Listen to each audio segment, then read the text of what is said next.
Assalamualaikum warahmatullahi wabarakatuh. Perkenalkan, nama saya Ayu Khairani Simbolon.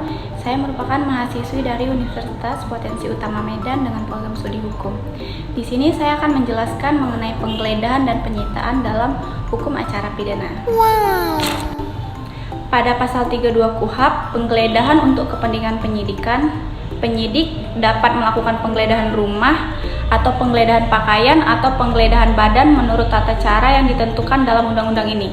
Adapun macam penggeledahan yaitu yang pertama, penggeledahan rumah pada pasal 1 ayat 17 KUHP. Penggeledahan rumah adalah tindakan penyidik untuk memasuki rumah, tempat tinggal dan tempat tertutup lainnya untuk melakukan tindakan pemeriksaan dan atau penyitaan dan atau penangkapan dalam hal dan menurut cara yang diatur dalam KUHP. Yang kedua, penggeledahan badan pada pasal 1 ayat 18 KUHP.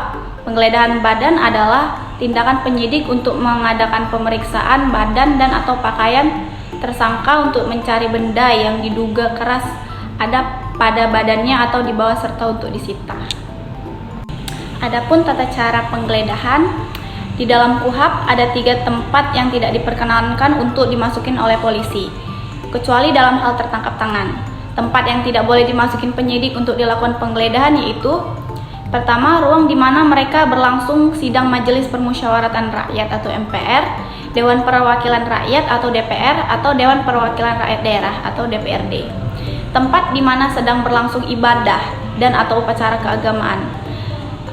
Ruang di mana sedang berlangsung sidang pengadilan. Selain ketiga tempat ini, penyidik boleh memasuki berbagai tempat namun dengan prosedur yang sesuai dengan peraturan perundang-undangan. Berikut tata cara penggeledahan rumah menurut KUHP.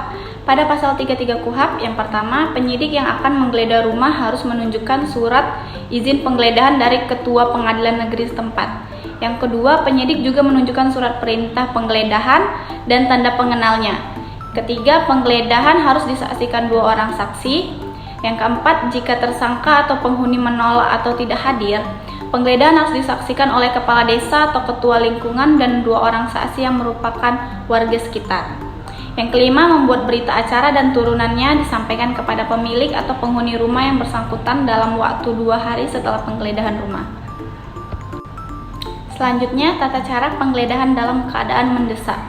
Dalam keadaan yang sangat perlu dan mendesak, di mana penyidik harus bertindak dan tidak mungkin untuk mendapatkan surat izin terlebih dahulu, penyidik dapat melakukan penggeledahan. Yang pertama, pada halaman rumah tersangka, bertempat tinggal, berdiam atau ada dan yang ada di atasnya. Kedua, pada setiap tempat lain tersangka bertempat tinggal, berdiam atau ada.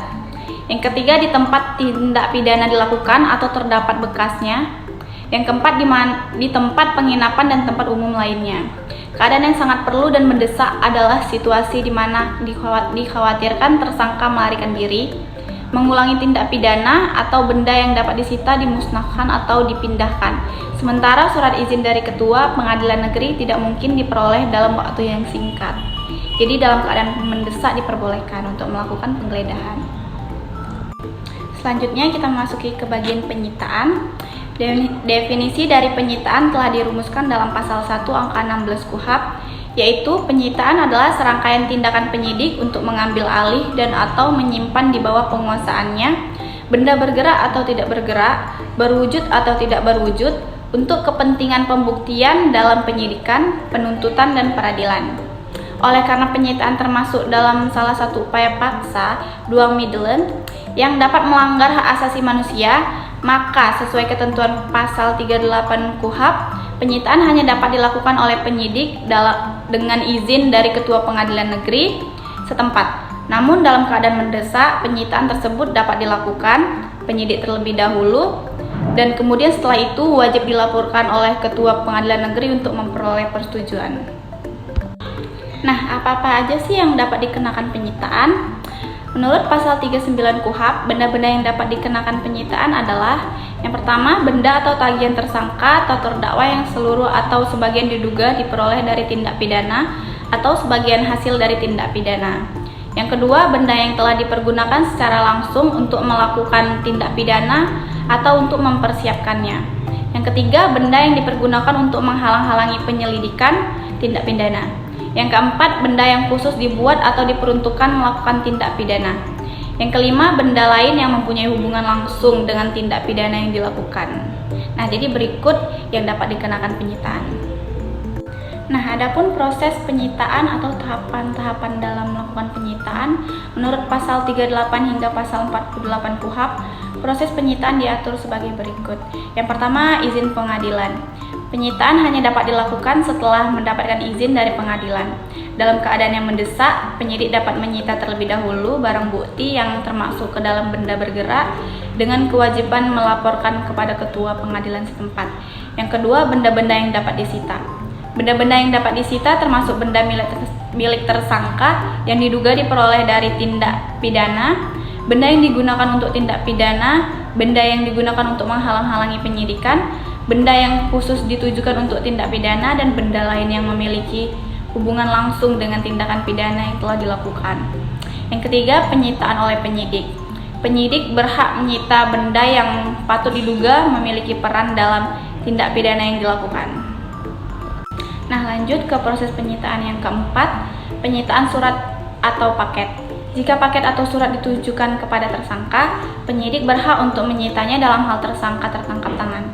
Yang kelima, penyimpanan benda sitaan. Benda sitaan disimpan dalam rumah penyimpanan benda sitaan atau rukbasan sesuai dengan ketentuan atau di kantor kepolisian, kantor kejaksaan, kantor pengadilan negeri setempat, atau di bank milik negara jika rukbasan belum tersedia di daerah setempat. Yang keenam, pengambilan benda. Pengambilan benda yang tidak diperlukan lagi dalam proses penyidikan dan pengadilan dapat dikembalikan kepada pemiliknya kecuali benda yang telah. Selanjutnya ke proses penyitaan yang keempat, yaitu penyitaan surat atau paket. Jika paket atau surat ditujukan kepada tersangka, penyidik berhak untuk menyitanya dalam hal tersangka tertangkap tangan. Yang kelima, penyimpanan benda sitaan. Benda sitaan disimpan dalam rumah penyimpanan benda sitaan negara atau rukbasan sesuai dengan ketentuan atau di kantor kepolisian, kantor kejaksaan, kantor pengadilan negeri setempat, atau di bank milik negara jika rukbasan belum tersedia di daerah setempat. Yang keenam, pengambilan benda.